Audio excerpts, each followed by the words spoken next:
সেখানে কিন্তু আমি বার করে নিয়েছি আমার জামদানি একটা শাড়ি নিয়েছি রেড কালারে, যেহেতু আইবুড়ো ভাতের সকালবেলা, তো সেই কারণে বেশি সাজগোজ মানে আর করতে চাইনি। তো সেই কারণে আইবুড়ো ভাতের দিনকে নিয়ে নিয়েছি একটা রেড কালারের জামদানি। তার সাথে জানোই যে জামদানির তো কোনো ব্লাউজ হয় না, তো আমি একটা হ্যান্ডলুমের রেডের মধ্যে ব্লাউজ নিয়ে নিয়েছি। আর এখানে গোল্ডের যা যা জুয়েলারি তোমরা তো এর আগে অনেকবারই দেখেছো, আর নতুন করে কি বলবো। তো হালকা পাতলার মধ্যে কিছু নিয়ে নিয়েছি আর কি, বিয়ের দিনকে ভালো করে সাজা হবে। তো চলো রেডি হওয়া যাক এবার। হ্যালো, তোমরা সবাই কেমন আছো? আশা করছি তোমরা সবাই অনেক ভালো আছো। আর আজকের ভিডিও টাইটেল আর থাম্বনেল থেকে তো আশা করছি এতক্ষণ তোমরা বুঝতে পেরেই গেছো যে আজকের ভিডিওটা কী নিয়ে বা কী বিষয় হতে চলেছে। তো আমি একদম রেডি হয়ে তোমাদের সামনে চলে এসেছি। কেমন লাগছে কিন্তু আমাকে অবশ্যই জানিও। আর মানে অনেকটা দূরে যাবো তো বিয়ের বাড়িতে, তো সেই কারণে আর কি বেশি কিছু সকালবেলাতে রেডি হয়নি, যেহেতু আইবুড়ো ভাতের জন্য। তো সেই কারণে আর বেশি কিছু রেডি হয়নি, হালকা করে রেডি হয়ে গেছে। আর এই শাড়িটা জানো তো আমি বিয়েতে গিফট পেয়েছিলাম, আর আমার এই শাড়িটা এত বেশি পছন্দের, আর সেই কারণে এটাই পরলাম সকালবেলার জন্য। আর হাতে তো যা যা বার করেছিলাম তোমাদের সাথে আগেই শেয়ার করেছি, তো সেগুলো দেখিয়ে দিয়েছিলাম অলরেডি, তো সেগুলোই হাতে পরে নিয়েছি। আর যে তো চলো যাওয়া যাক। আর তার আগে অবশ্যই তোমাদের সাথে আজকেও কিন্তু আমার সেম আর আমার শাশুড়ি মায়েরই নিমন্ত্রণ আছে।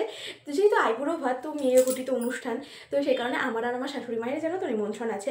শ্বশুরমশাই বাড়িতে খাওয়া দাওয়া করবে, আর আমার বড়মশাই তো গেছে ডিউটি।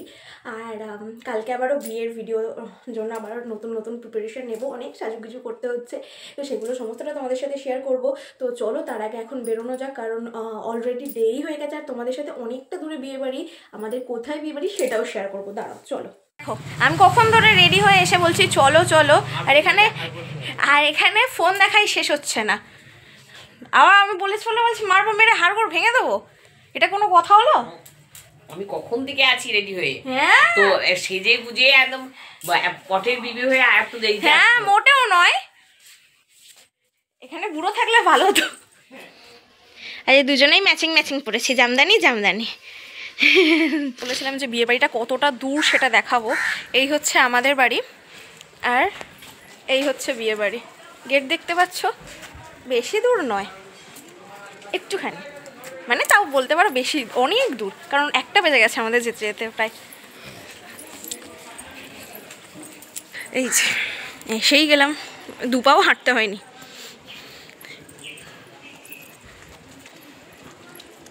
বাড়ির সামনেটা তো দেখতেই পাচ্ছ কত সুন্দর করে ফুলের গেট দিয়ে সাজিয়েছিল। আর আমার শাশুড়িমা তো এখানে গিয়ে নিজের ছোটোবেলার বন্ধুদেরকে পেয়ে একেবারে গল্পেতে মজে গেছে। আর আমি দাঁড়িয়ে দাঁড়িয়ে সেই ভিডিওগুলোই করছিলাম আর তোমাদের সাথে শেয়ারও করছিলাম। আর তারপরেই তো আমাদের কনে রেডি হয়ে খুব মিষ্টি করে সেজে গুজে চলে এসেছিল, আর এখন চলে যাচ্ছিল ফটোশ্যুট করার জন্য। আর ফটোশ্যুটটা হয়েছিল কিন্তু একদম আমাদের বাড়ির সামনে, যেহেতু দেখতেই পেলে আমাদের বাড়ি আর কনের বাড়ি একদম পাশাপাশি, তো সেই কারণেই বলা যেতে পারে। আর তুলিদিকে সাজিয়েছিল আমার এই বান্ধবী, কিন্তু আমার বিয়েতেও অনেকগুলো লুক আমাকে সাজিয়েছিল। সব থেকে দুঃখের বিষয় হচ্ছে সেদিনকে আমার শ্বশুর মশাইয়ের নিমন্ত্রণ ছিল না, জানো তো, আইবুড়ো ভাতে শুধু আমার আমার শাশুড়ি মায়ের নিমন্ত্রণ, তাই আমি একটু খ্যাপাচ্ছিলাম আর কি।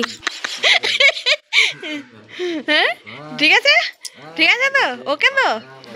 হ্যাঁ এই হচ্ছে আসল ঘটনা। হ্যাঁ খাবার দাবার রাখা আছে, স্পেশাল খাবার।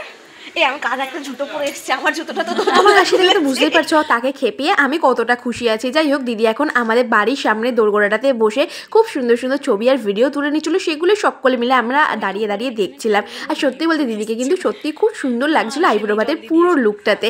আর এখন তো চলে এসেছিলাম দিদির ফটোশ্যুট কমপ্লিট হয়ে যাওয়ার পরে দিদিদের বাড়ির ছাদে। আর ছাদটাও দেখো কি সুন্দর করে প্যান্ডেল দিয়ে সাজিয়েছিল, আর প্যান্ডেলের ওপরের কাপড়টা আমার কিন্তু বেশ ভালো লেগেছিল। আর এখন হচ্ছিল দিদির আইবুড়ো ভাতের সমস্ত আয়োজন, আর যেগুলো কিন্তু আমাদের পাড়ার সকলে মিলেই করছিল। তবে এই যে এখন ব্যাকগ্রাউন্ডটা দেখছো, এটা কিন্তু একেবারে আইবুড়ো ভাতের ব্যাকগ্রাউন্ড নয়, এটা কিন্তু অ্যাকচুয়ালি হয়েছিল হলদির জন্য।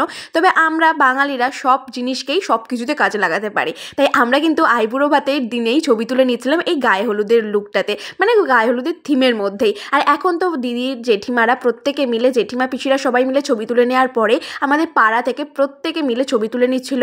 আর এখন কিন্তু কনের সাথে ছবি তুলছিল কনের মা, বাবা আর বোন, আর আমরা সকলে মিলে মিলে দাঁড়িয়ে দাঁড়িয়ে দেখছিলাম। আর হ্যাঁ, আমিও ছবি তুলেছিলাম, তবে সেই ছবিগুলো এখনও পাইনি। আর তখন ভিডিও করে দেওয়ার মতো আমার বর্মশৈও ছিল না, তাই সেই ছবিগুলো বা ভিডিওগুলো তোমাদের সাথে শেয়ার করতে পারলাম না। পরে কখনো পেলে অবশ্যই তোমাদের সাথে শেয়ার করে নেবো। আর তুলিদির আইবুড়ো ভাতের ভিডিওগুলোতে তোমরা আমাকে এত ভালোবাসা দিয়েছো, আশা করি বড় ভিডিওটা তোমরা ততটাই ভালোবাসা দিয়ে সাজিয়ে তুলবে।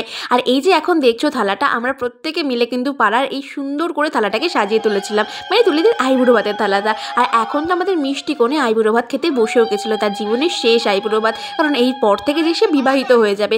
আর মায়ের কাছে শেষ বলে আমি কিছু হয় বলে মনে করি না, তাই মায়ের কাছে শেষ আইবুড়ো ভাত তার বললাম না, কারণ ছেলে মেয়েদের যে মায়ের কাছে ঋণ এই জীবনে অন্তত শোধ হয় না বলে আমি মনে করি। কারা কারা তোমরা আমার মতো মনে করে থাকো অবশ্যই কিন্তু কমেন্টে জানিও। আর আগেই তো এখন তার মা আশীর্বাদ করে নিচ্ছিল তুলিদিকে। আর সত্যি বলতে এই সময়টা বা এই মুহূর্তটা প্রতিটা মেয়ের কাছে খুবই কষ্টের। যারা যারা পার করে এসছো এই সময়টা, তারা তো আশা করি বুঝতেই পারছো। সত্যি মেয়েদের জীবনের কি পরিহাস, তাই না? ভালোবাসার মানুষটাকে পাওয়ার জন্য তার ছেলেবেলা, তার মা বাবা, আত্মীয় স্বজন, পাড়া প্রতিবেশী প্রত্যেককে ছেড়ে চলে যেতে হয়। আর আজকের পর হয়তো নিজের বাড়িটাকে নিজের বলে সে দাবিও করতে পারবে না। এরপর থেকে যখন এই বাড়িতে আসতে হবে, শ্বশুরবাড়ি সকলের পারমিশন নিয়ে সবাইকে জানিয়ে আসতে হবে। কী করে যে এমনটা লেখে ভগবান প্রত্যেকটা মেয়ের নিয়তিতে, সত্যি বলে বোঝানো যায় না। যারা এই সময়টা পার করে এসছো তারা বুঝতেই পারছো এই সময়টা বা এই মুহূর্তটা কতটা আবেগ জড়ানো একটা মুহূর্ত। তবে আমি মনে করি প্রতিটা জিনিসের পেছনেই ভালো কিছু থাকে। আশা করি তুলিদি বিবাহিত জীবনে অনেক অনেক ভালো থাকবে। তোমরাও কিন্তু তাকে এই আশীর্বাদটাই করো। আর এখন কিন্তু তাকে আশীর্বাদ করে নিচ্ছিল তার বাবা, মানে জেঠু। আর আশীর্বাদ হয়ে যাওয়ার পরে কিন্তু, মানে মা বাবার আশীর্বাদ হয়ে যাওয়ার পরে আমরা পাড়া থেকে সকলে মিলে, যারা যারা বড় ছিল পাড়ার প্রত্যেকে মিলে আশীর্বাদ করে নিয়েছিল। আর তারপরে কিন্তু তুলিদির জেঠিমা, এটা হচ্ছে তুলিদির জেঠিমা যিনি আশীর্বাদ করছিলেন, তারপরে একে একে তুলিদির দিদা প্রত্যেকে আশীর্বাদ করে নিয়েছিল।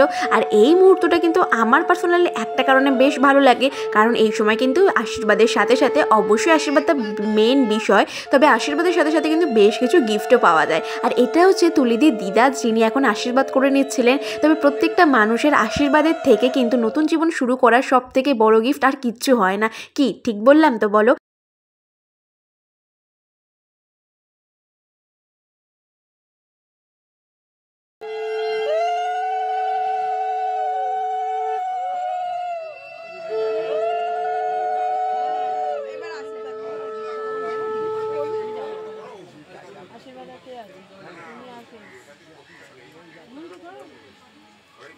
আর এটা হচ্ছে তুলিদির এক কাকিমা যিনি আশীর্বাদ করে খুব সুন্দর একটা গিফট দিয়ে দিয়েছিল। তারপরে তো আমার শাশুড়িমাও আশীর্বাদ করে নিচ্ছিল। আর আমার শাশুড়িমা প্রথমে আশীর্বাদ করে নেওয়ার পরে পাড়া থেকে প্রত্যেকেই আশীর্বাদ করেছিল কিন্তু। অ্যান্ড দেন সমস্ত আশীর্বাদের পর্ব মিটিয়ে আমরা তো খেতে বসে গেছিলাম, কারণ প্রায় তখন 3:30 বাজে। অ্যাকচুয়ালি সমস্ত আশীর্বাদের পর্ব মেটাতে মেটাতে আমাদের সেদিনকে অনেকটা বেলা হয়ে গেছিলো। তাই ফার্স্ট ব্যাচ যখন শুরু হলো তখনই কিন্তু আমি আর শাশুড়িমাও খেতে বসে গেছিলাম সকলের সাথে সাথে। পাড়া থেকে প্রায় সকলেই তখনই খেতে বসে গেছিলো। আর প্রথমে তো দেখতেই পেলে দিয়ে গেছে সাদা পাতা, তার সাথে লেবু, নুন আর ফাঁকা ফাঁকা গ্লাস, যদিও তার মধ্যে জল দেবে, টেনশন নেই, দাঁড়াও। আর প্রথমেই তো চলে এসেছিলো গরম গরম সরু জলে সাদা ভাত, তার উপরে কিন্তু দিয়ে গেছিলো গরম ভাতের সেই মূল্যবান জিনিসটা, মানে হচ্ছে ঘি। তোমরা কারা কারা গরম ভাতে ঘি খেতে ভালোবাসো কিন্তু অবশ্যই আমাকে কমেন্টে জানিও। আর হ্যাঁ, তার সাথে কিন্তু শাকও ছিল। শাকটা জানো তো বড়ি আর পোস্ত দিয়ে এত সুন্দর করে করেছিল, তার সাথে গরম ভাতে ঘি, জাস্ট জমে গেছিলো দুপুরের খাওয়া দাওয়াটা। বিয়েবাড়ি মানেই তো কবজি ডুবে আনলিমিটেড খাওয়া দাওয়া, যেটা শুরু হয় কিন্তু অ্যাকচুয়ালি আইবুড়ো ভাত থেকে। আর আমার কিন্তু এই গরম ভাতে ঘি আর তার সাথে শাকটা জাস্ট ফাটাফাটি লেগেছিলো। তোমরা কারা কারা এমন খেতে ভালোবাসো কিন্তু অবশ্যই আমাকে কমেন্টে জানিও। আর তারপরে কিন্তু দেখেছিলো শুক্তো। সত্যি কথা বলতে এই বিয়ের বাড়িতে কিন্তু আমি খাবারের একটা খুব সুন্দর মেলবন্ধন পেয়েছিলাম, কারণ এখনকার দিনে বিয়ের বাড়িতে শুক্তো, শাক এগুলো কিন্তু প্রায় বেশিরভাগ বিয়ে বাড়িতে উঠে গেছে। তবু দেখলাম এখানে কিন্তু সেই সমস্ত মেনুটা ছিল। হ্যাঁ, তার সাথে সাথে কিন্তু আধুনিকতারও অনেকটা ছোঁয়া রেখেছিল, কারণ তার সাথে সাথে কিন্তু অনেক অনেক মেনু ছিল একটা ভিডিওতে, মানে আমি বলে প্রায় শেষ করতে পারবো না, এমন একটা কন্ডিশন। আর সত্যি কথা বলতে গরম শুক্তোটাও এত সুন্দর খেতে লাগছিলো ভাতের সাথে মেখে। যদিও আমি বড়ি ডাঁটা কিছুই খাই না, তবে ওই আলু আর ঝোলটা শুক্তোর খেতে কিন্তু আমার বেশ ভালো লাগে। আর সেটা দিয়ে খাওয়া কমপ্লিট করতে না করতেই তো চলে এসেছিলো ডাল, আর তার সাথে গরম গরম বেগুনি। বিশ্বাস করো এই শীতকালে দুপুরবেলা মুগের ডাল, তার সাথে মুগের ডাল ছিল না, আই থিঙ্ক ভেজ ডাল ছিল, যদিও এখন ভুলে গেছি। গেছি, কারণ বিয়েটা হচ্ছিলো সেই 17 তারিখ নভেম্বরের। বিশ্বাস করো ভিডিও দিতে এত লেট করে ফেলেছি। যাই হোক, তবে গরম ডালের সাথে বেগুনিটা খেতে কিন্তু আমার এক কথায় জাস্ট ফাটাফাটি লেগেছিল। আর জানো তো, বেগুনে আমার অ্যালার্জি থাকলেও ওপরের ছালটা কিন্তু আমি বেশ ভালোই খাই, তাই কারণে কিন্তু আমি নিয়ে নিয়েছিলাম দুটো গরম গরম বেগুনি। বেগুনটা ফেলে দিয়েছিলাম, ছালটা খেতে তো আপত্তি নেই, তাই না? যাই হোক, তারপরেই কিন্তু চলেছিল সর্ষে দিয়ে পার্শে মাছ। আর পার্শে মাছটা যেমন ফ্রেশ ছিল আর তেমন কিন্তু খেতে ভীষণ ভীষণ টেস্টি হয়েছিল গ্রেভিটা। আর সেটা দিয়েও কিন্তু আমি বেশ অনেকটা ভাত খেয়ে নিয়েছিলাম। তোমরা আবার অনেকে দেখে বলবে যে বিয়ের বাড়িতে শুধু খেতেই যায়। আচ্ছা, বিয়ে বাড়িতে অন্য কেউ কি আর অন্য কিছু করতে যায় জানি না বাবা, আমার তো জানা নেই। যাই হোক, সর্ষে দিয়ে পার্শে মাছটা খেতে না খেতেই কিন্তু চলে এসেছিলো গরম গরম কাতলা মাছের কালিয়া। আর সত্যি কথা বলতে মাছটাও কিন্তু ভীষণ ফ্রেশ ছিল। আর দেখতেই পাচ্ছ আমি কিন্তু বেছে বেছে পেটি মাছটাই নিয়ে নিয়েছিলাম।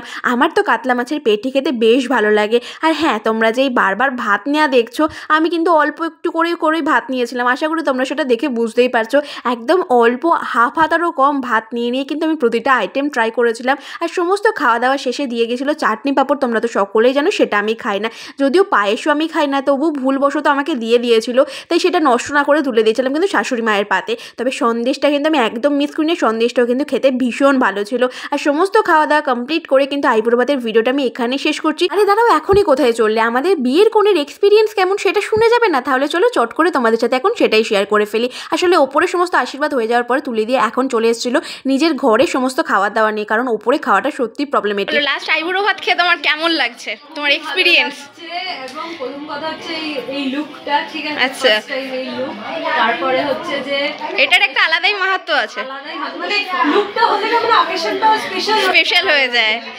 তারপরে ধরো আর বিয়ে নিয়ে এক্সপিরিয়েন্স? বিয়ে নিয়ে একটু নার্ভাস আছি, মানে এবার যত সবাই এতজন গেস্ট এসে গেছে, রিলেটিভ এসে গেছে, এবার মনে হচ্ছে একটা স্পেশাল ব্যাপার হচ্ছে। আর আজকের দিনে তো তুমি, আজ কাল পরশু সব তো তুমিই হিরোইন। এত চাপ ছিল যে মানে আমি যে ব্রাইড সেটা ফিলই হয়নি। সেম সবারই তাই অবস্থা হয় দেখছি। মনে হচ্ছে যে হ্যাঁ একটু হয়তো ব্রাইড ব্যাপার এসছে। কালকে যখন পিড়িতে বসবে তখন আরো বেশি করে মনে হবে। দেখা যাচ্ছে আমি ভাবছি এখনই এই অবস্থা, তাহলে কাল কি হবে? এর আগে এমনি কটা আইবুড়ো ভাত খাওয়া হয়েছে তোমার? এই নিয়ে বোধহয় 10 কি 11 নম্বর। আরে বাপরে, অনেক খেয়ে ফেলেছো। এক মাস ধরে চলছে রীতিমতো আর কি। সানডে অফিস তো রিলেটিভ সবাই দিয়েছে আর কি। এই নিয়ে 11 লাস্ট, এটাই লাস্ট আর ব্যাস, আবার এবার বিয়ের পরে একসাথে আসা হবে। চলো খাও, খেয়ে নাও।